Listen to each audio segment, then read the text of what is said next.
Hello everyone and welcome back to the channel. Today, we're diving into some fascinating numbers that tell a powerful story about the global Filipino community.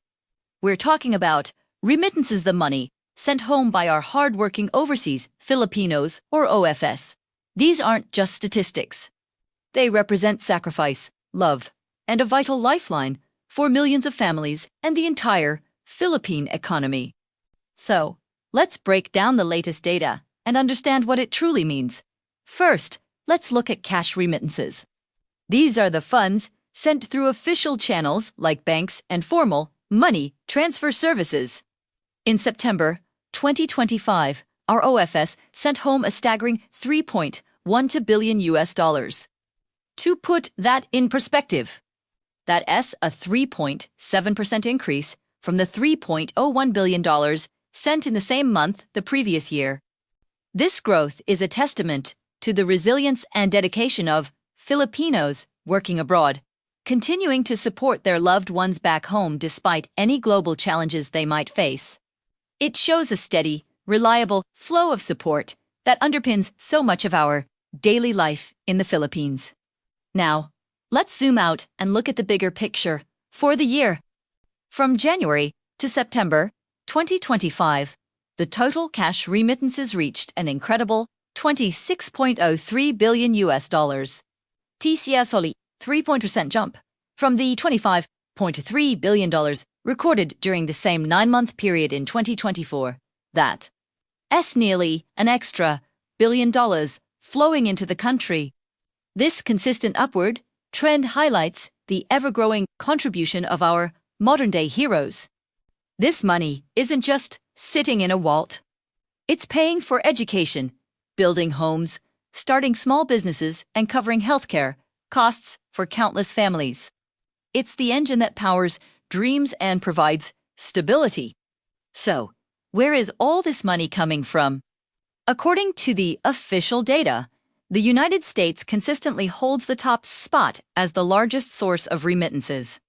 Following the U.S., we have Singapore and then Saudi Arabia. These three countries form the top tier of sources for the funds sent back to the Philippines. Now, this is where things get a little more complex and interesting. The data has a few limitations that are important to understand. You might see the U.S. at the top and think, wow, that's a huge number of Filipinos in the U.S. sending money. And while that's partly true, there's another layer to it. The way remittances are tracked can sometimes be a bit misleading. Many remittance centers around the world, whether they're in Europe, the Middle East, or elsewhere in Asia, often route their transactions through what are called correspondent banks. A large number of these major international banks are based in the United States.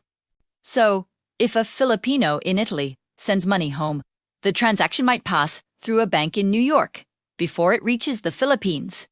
When our central bank records this, the money is attributed to the last point of origin they can track, which is the U.S. bank. The same thing happens with money couriers. These services often have their main headquarters in the U.S.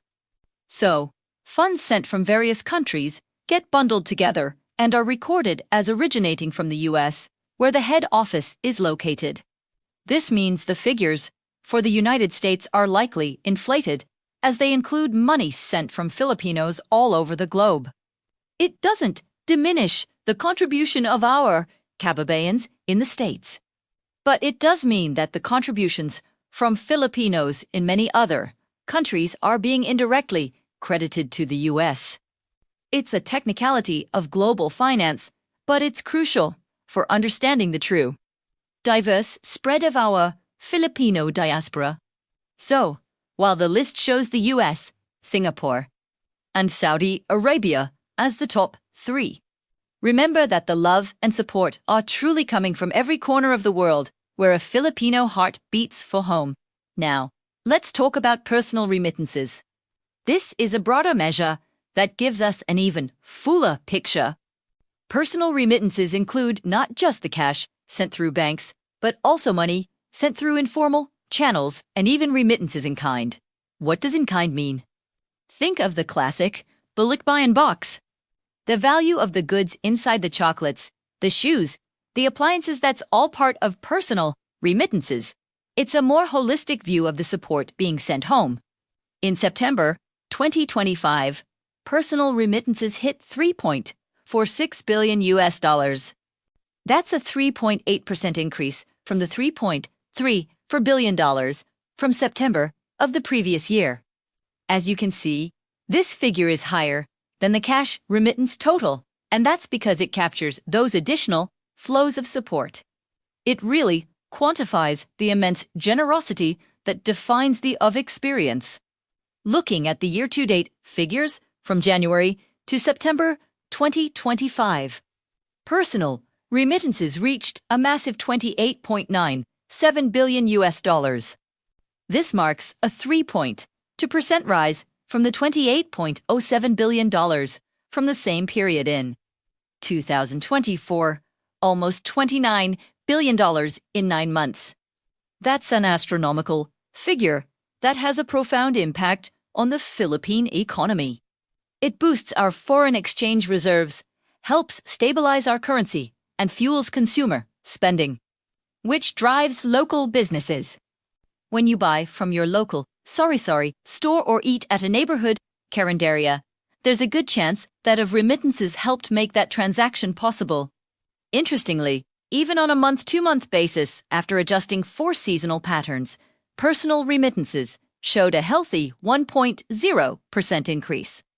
This indicates a steady and reliable momentum. It's not just a holiday spike.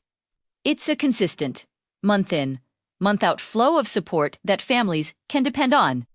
So what's the big takeaway from all these numbers? It's a story of incredible sacrifice and unwavering commitment. Every single dollar in that $29 billion figure represents a personal story.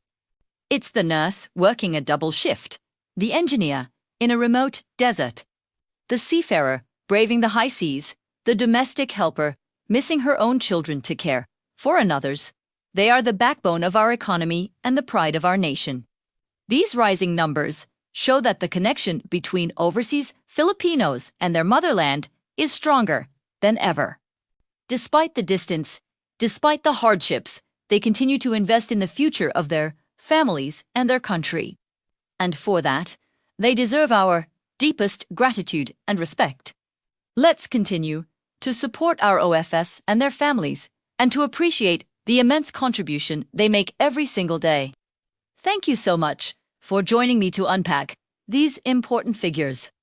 If you found this video insightful, please give it a thumbs up, subscribe to the channel, and hit that notification bell so you won't miss our future updates. Let us know in the comments what you think about these remittance trends. Until next time, take care.